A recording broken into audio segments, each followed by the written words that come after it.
Hello नमस्कार दोस्तों, आप सभी का स्वागत है। आज की हमारी क्लास में हम अध्ययन करें पाठ सेकेंड सस्य विज्ञान एग्रोनॉमी से।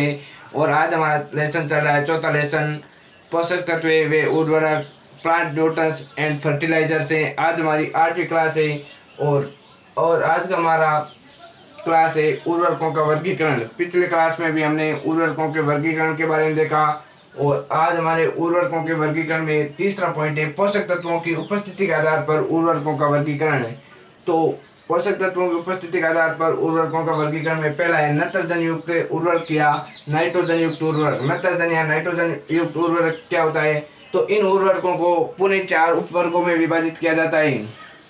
नत्रजन युक्त उर्वरक में पहला है नाइट्रेट युक्त उर्वरक। इन उर्वरकों में नत्रजन या नाइट्रोजन नाइट्रेट NO3 के रूप में पाई जाती है। तो नाइट्रेट युक्त उर्वरक कौन क्या होते हैं? तो इन उर्वरकों में नत्रजन या नाइट्रोजन क्या होती है? तो वो नाइट्रेट या NO3 के रूप में पाई जाती है और इनकी प्रकृति क्षारीय होती है। तो नाइट्रेट युक्त उर्वरक की प्रकृति कैसी होती है? तो इनकी प्रकृति क्षारीय होती है। वह निष्कालन शक्ति की होती है, अधिक होती है। नाइट्रेट युक्त उर्वरक की प्रकृति तो कैसी होती है? तो सारी होती है। वह निष्कालन शक्ति क्या होती है? अधिक होती है। इसके और ये टॉप ड्रेसिंग हेतु उपयुक्त रहती है। तो नाइट्रेट युक्त उर्वरक क्या होते हैं? टॉप ड्रेसिंग के लिए उपयुक्त रहते हैं। और इसके उदाहरण है पोटेशियम नाइट्रेट, सोडियम नाइट्रेट, जिसे चिलियन नाइट्रेट कहते हैं। सोडियम नाइट्रेट को क्या कहते हैं? तो कहते हैं चिलियन नाइट्रेट। और अगला है कैल्शियम नाइट्रेट। तो नाइट्रेट युक्त उर्वरक कौन कौन से हैं? Potassium nitrate, sodium nitrate, calcium nitrate. और सोडियम नाइट्रेट को क्या कहते हैं? चिलियम नाइट्रेट कहते हैं। अगला है अमोनियम युक्त उर्वरक। पहला है नत्रजन या नाइट्रोजन युक्त उर्वरक और दूसरा है अमोनियम युक्त उर्वरक। इन उर्वरकों में नत्रजन या नाइट्रोजन अमोनिया के रूप में पाई जाती है। इनमें तो नाइट्रोजन किसके रूप में पाई जाती है? तो नाइट्रेट NO3 के रूप में पाई जाती है और इनमें अमोनिया या NH4+ के रूप में पाई जाती है। तो अमोनियम युक्त उर्वरकों में नाइट्रोजन किस रूप में पाई जाती है? तो पाई जाती है अमोनिया या NH4 के रूप में। इनकी प्रकृति अम्लीय होती है। इनकी प्रकृति कैसी होती है? तो इनकी प्रकृति क्षारीय होती है, लेकिन अमोनियम युक्त उर्वरकों की प्रकृति अम्लीय होती है। वे विनाइट्रीकरण नुकसान अधिक होता है। इसमें निष्कालन शक्ति अधिक होती है और इसमें विनाइट्रीकरण नुकसान अधिक होता है। इसका उदाहरण है अमोनियम सल्फेट। धान का मुख्य या सर्वोत्तम उर्वरक कौन सा है? धान का सर्वोत्तम उर्वरक कौन सा है? तो वो है ammonium sulphate. Ammonium sulphate ammonium sulphate. धान का मुख्य या सर्वोत्तम उर्वरक कौन सा है? तो वो है अमोनियम सल्फेट। कौन सा सल्फेट? अमोनियम सल्फेट, धान अमोनियम सल्फेट। अगला है अमोनियम फास्फेट। पहला है अमोनियम सल्फेट जो धान का मुख्य या सर्वोत्तम उर्वरक है। अगला है अमोनियम फास्फेट। अगला है अमोनियम क्लोराइड और अगला है निर्जल अमोनिया, जिसे हम एनहाइड्रस अमोनिया भी कहते हैं। निर्जल अमोनिया क्या कहते हैं? तो एनहाइड्रस अमोनिया कहते हैं। तो एनहाइड्रस अमोनिया सबसे अधिक नाइट्रोजन व तरल अवस्था में पाया जाता है। सबसे अधिक नाइट्रोजन किस में होती है? तो होती है एनहाइड्रस अमोनिया या निर्जल अमोनिया में। वे ये निर्जल अमोनिया या एनहाइड्रस अमोनिया क्या पाया जाता है? तरल अवस्था में पाया जाता है। तो अमोनियम युक्त उर्वरक कौन कौन से हैं? वो है अमोनियम सल्फेट जो धान का मुख्य या सर्वोत्तम उर्वरक है। अगला है अमोनियम फास्फेट, अमोनियम क्लोराइड और निर्जल अमोनिया या एनहाइड्रस अमोनिया। ये सब इसमें सबसे अधिक क्या होती है? नाइट्रोजन होती है। वे तरल अवस्था में पाया जाता है। एनहाइड्रस अमोनिया किस अवस्था में पाया जाता है? तो तरल अवस्था में पाया जाता है। और अगला है अमोनिया घोल। अगला कौन सा है? अमोनिया घोल। तो पहला है नाइट्रेट युक्त उर्वरक, दूसरा अमोनियम युक्त उर्वरक, तीसरा है नाइट्रेट व अमोनिया युक्त उर्वरक। इन दोनों का मिश्रण है कौन सा?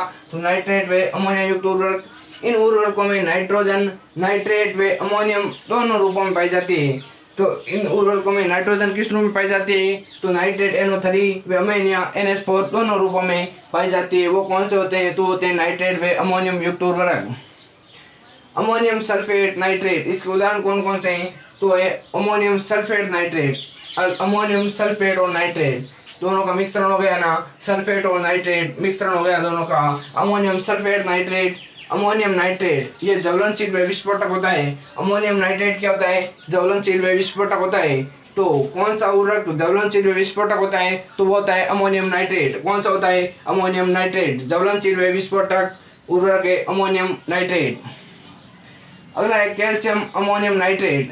अगला कौन सा है? कैल्शियम अमोनियम नाइट्रेट, जिसे हम कैन कहते हैं। क्या कहते हैं? कैन CN कहते हैं। ये एक उदासीन प्रकृति का उर्वरक है जिसे किसान खाद या केन के नाम से जानते हैं। तो किसान खाद किसे कहते हैं? वो कहते हैं कैल्शियम अमोनियम नाइट्रेट या केन को क्या कहते हैं? किसान खाद कहते हैं। तो नाइट्रेट व अमोनियम युक्त उर्वरक कौन कौन से होते हैं? तो ammonium sulphate nitrate, ammonium nitrate जो ज्वलनशील व विस्फोटक होता है। अगला है कैल्शियम अमोनियम नाइट्रेट, ये उदासीन प्रकृति का उर्वरक है। तो कैल्शियम अमोनियम नाइट्रेट क्या है? ये उदासीन प्रकृति का उर्वरक है, इसे किसान खाद या केन के नाम से जानते हैं। चौथा है एमाइड उर्वरक, नत्रजन या नाइट्रोजन युक्त उर्वरक में पहला है नाइट्रेट युक्त, दूसरा अमोनिया, तीसरा नाइट्रेट अमोनिया और चौथा है एमाइड उर्वरक। इन उर्वरकों में नत्रजन या नाइट्रोजन किस रूप में पाई जाती है? तो एमाइड के रूप में पाई जाती है। नत्रजन या नाइट्रोजन एमाइड के रूप में किस में पाई जाती है? तो एमाइड उर्वरक में पाई जाती है। और इन उर्वरकों में कार्बनिक अणुओं की उपस्थिति के कारण इनको कार्बनिक उर्वरक भी कहते हैं। तो एमाइड उर्वरक को क्या कहते हैं? तो इनको कार्बनिक अणुओं की अधिकता के कारण क्या कहते हैं? तो इसे कार्बनिक उर्वरक कहते हैं। तो कार्बनिक अणुओं की उपस्थिति किसके में होती है? तो होती है एमाइड उर्वरक में। तो कार्बनिक अणुओं की उपस्थिति किस में होती है? तो होती है एमाइड उर्वरक में। इस कारण इसको क्या कहते हैं? कार्बनिक उर्वरक भी कहते हैं। और इसका उदाहरण है कैल्शियम साइनामाइड। कौन सा? Calcium cyanamide. कौन सा साइनामाइड? तो कैल्शियम साइनामाइड। तो कैल्शियम साइनामाइड में 21% क्या होती है? नाइट्रोजन व 30.1% होती है कैल्शियम। कैल्शियम साइनामाइड में 21% क्या होती है? तो नाइट्रोजन होती है। कैल्शियम साइनामाइड में नाइट्रोजन कितनी होती है? तो 21% व 30.1% होती है कैल्शियम। 21% नाइट्रोजन व 30.1% कैल्शियम किस में होती है? वो होती है कैल्शियम साइनामाइड में। और अगला है यूरिया। एमाइड उर्वरक का उदाहरण कौन कौन सा है? पहला है कैल्शियम साइनामाइड और अगला है यूरिया। इसमें यूरिया में नाइट्रोजन कितनी होती है? तो वो होती है 46%। 46% नाइट्रोजन किस में पाई जाती है? तो वो पाई जाती है यूरिया में। तो आज हमारे पोषक तत्वों की उपस्थिति के आधार पर पहले हमने पढ़ा नत्रजन युक्त उर्वरक। अब हम देखेंगे अगला, हम अध्ययन करे थे नत्रजन युक्त उर्वरक में एमाइड उर्वरक। एमाइड उर्वरक का उदाहरण कौन सा है? तो है यूरिया। यूरिया का फॉर्मूला है NH2CONH2। यूरिया का फॉर्मूला कौन सा है? NH2CONH2। Urea NH2CONH2। यूरिया ये दानेदार या पिल्स अवस्था में होता है। यूरिया क्या होता है? तो ये दानेदार या पिल्स अवस्था में होता है, जिसे खड़ी फसल में क्रॉप ड्रेसिंग के रूप में प्रयोग करते हैं। तो यूरिया को किसके रूप में प्रयोग करते हैं? तो क्रॉप ड्रेसिंग के रूप में, मतलब हाथ से छिड़काव विधि के द्वारा यूरिया का प्रयोग किया जाता है। क्योंकि यूरिया क्या होता है? तो ये दानेदार या पिल्स अवस्था में पाया जाता है। यूरिया की प्रकृति अम्लीय होती है और ठोस उर्वरकों में सर्वाधिक नाइट्रोजन 46% इसी में पाई जाती है। तो यूरिया की प्रकृति कैसी होती है? तो यूरिया अम्लीय प्रकृति का होता है और ठोस उर्वरकों में सर्वाधिक नाइट्रोजन 46% किस में पाई जाती है? तो वो यूरिया में। सर्वाधिक ठोस उर्वरकों में सर्वाधिक नाइट्रोजन यूरिया में पाई जाती है। कितनी पाई जाती है? तो 46% पाई जाती है। इसमें नाइट्रोजन एमाइड के रूप में पाई जाती है। तो यूरिया में नाइट्रोजन किसके रूप में पाई जाती है? तो एमाइड के रूप में पाई जाती है। और ये Na2 का सबसे सस्ता स्रोत है। और नाइट्रोजन का सबसे सस्ता स्रोत कौन सा है? तो वह है यूरिया, NH2CONH2। फॉर्मूला क्या है? NH2CONH2। और ये नाइट्रोजन का सबसे सस्ता स्रोत कौन सा है? तो वह है यूरिया। यूरिया का मृदा में यूरियस एंजाइम द्वारा जलीय विघटन से अस्थायी पदार्थ अमोनियम कार्बोनेट बनता है। तो यूरिया का मृदा में यूरियस एंजाइम द्वारा जलीय विघटन से अस्थायी पदार्थ कौन सा बनता है? तो वो बनता है अमोनियम कार्बोनेट। और ये कार्बनिक उर्वरक का उदाहरण है। यूरिया किसका उदाहरण है? तो ये कार्बनिक उर्वरक का उदाहरण है। तो यूरिया ये दानेदार या पिल्स अवस्था में होता है, जिसे खड़ी फसल में टॉप ड्रेसिंग के रूप में प्रयोग करते हैं। प्रकृति अम्लीय होते हैं। ठोस उर्वरकों में सर्वाधिक नाइट्रोजन 46% यूरिया में पाई जाती है। इसमें नाइट्रोजन एमाइड के रूप में पाई जाती है। ये Na2 का सबसे सस्ता स्रोत है। यूरिया का मृदा में यूरियस एंजाइम द्वारा जलीय विघटन से अस्थायी पदार्थ अमोनियम कार्बोनेट बनता है। ये कार्बनिक उर्वरक का उदाहरण है। अगला है बायूरेट। बायूरेट क्या होता है? तो यूरिया निर्माण के दौरान उच्च तापमान के कारण यूरिया में दो अणुओं के आपस में मिलने से बनने वाला विषैला पदार्थ तो पौधों के लिए क्या होता है? हानिकारक। तो बायूरेट क्या होता है? ये तो यूरिया। तो और क्या होता है? बायूरेट। बायूरेट क्या होता है? तो यूरिया निर्माण के दौरान उच्च तापमान के कारण यूरिया के दो अणुओं के आपस में मिलने से बनने वाला विषैला पदार्थ बायूरेट क्या होता है, एक विषैला पदार्थ होता है जो पौधों के लिए क्या होता है, हानिकारक। यूरिया निर्माण के द्वारा जब दो नाइट्रोजन कण क्या होते हैं, कहाँ गया, उस तापमान यूरिया के दो अणुओं के आपस में मिलने से बनने वाला विशेष पदार्थ क्या कहलाता है, तो बायूरेट कहलाता है। और ये क्या होता है, हानिकारक होता है। अतः fertiliser control act 1985, fertiliser control act कब बना, तो 1985 में बना। तो फर्टिलाइजर कंट्रोल एक्ट 1985 के अनुसार यूरिया में बायूरेट की सांद्रता कितनी होनी चाहिए, तो 1% से अधिक नहीं होनी चाहिए। तो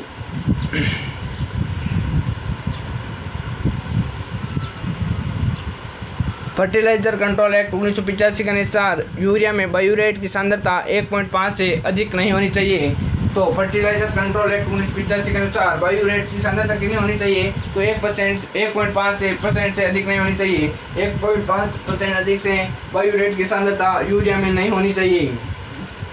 बायूरेट की सांद्रता मृदा में 1.5%, वे पर्णी छिड़काव में फसलों में 0.50%, वे नींबू वर्गीय फल वृक्षों में 0.25% से अधिक नहीं होनी चाहिए।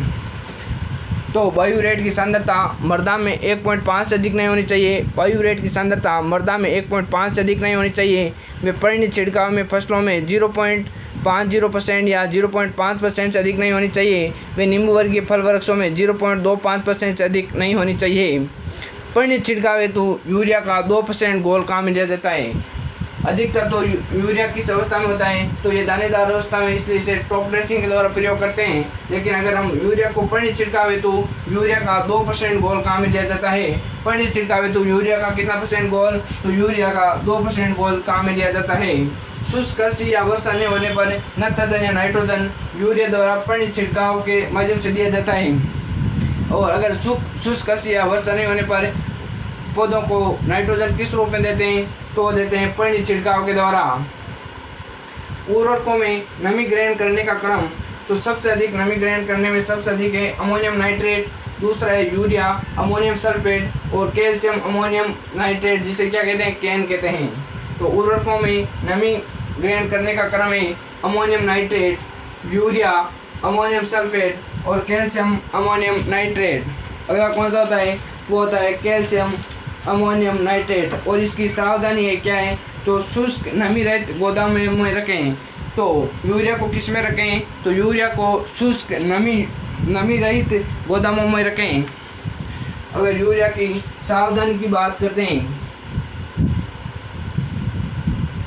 तो शुष्क नमी रहित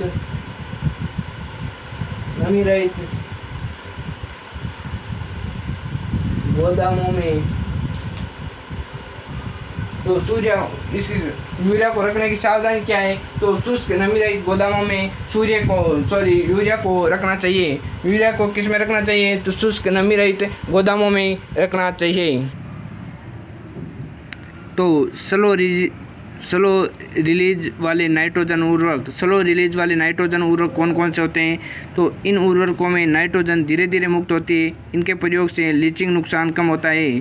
तो लीचिंग नुकसान किसके प्रयोग से कम होता है, तो वो स्लो रिलीज वाले नाइट्रोजन उर्वरक से होता है।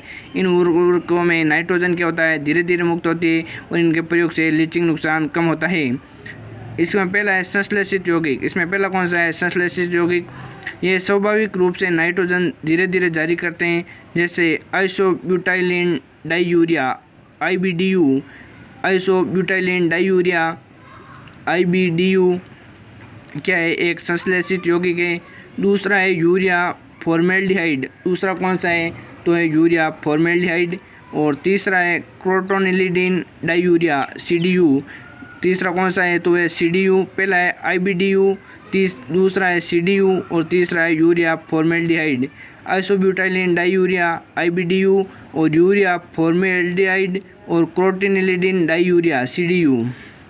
अब बात करते हैं लेपित नाइट्रोजन उर्वरक। ये उर्वरक निष्क्रिय सामग्री या पदार्थों की अर्धपारगम्य झिल्ली द्वारा ढके रहते हैं। तो ये उर्वरक क्या है, निष्क्रिय सामग्री पदार्थों की अर्धपारगम्य झिल्ली द्वारा ढके रहते हैं, जैसे सल्फर, लेपित यूरिया, नीम लेपित यूरिया, मोम लेपित यूरिया और लाख लेपित यूरिया। कौन कौन से यूरिया? तो लेपित नाइट्रोजन उर्वरक, ये उर्वरक निष्क्रिय सामग्रियों के अर्धपारगम्य झिल्ली द्वारा ढके रहते हैं, जैसे सल्फर लेपित यूरिया, नीम लेपित यूरिया, मोम लेपित यूरिया और लाख लेपित यूरिया।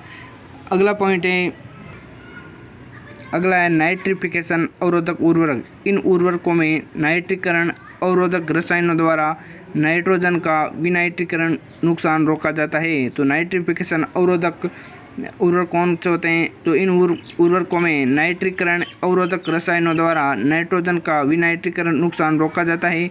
और नाइट्रापाइरिन, एन सर्वे, एम थायोयूरिया और डाइसाइनामाइड और एसटी सल्फाथायोजोल और ओक्सामाइड और कैल्शियम कार्बाइड लेपित यूरिया।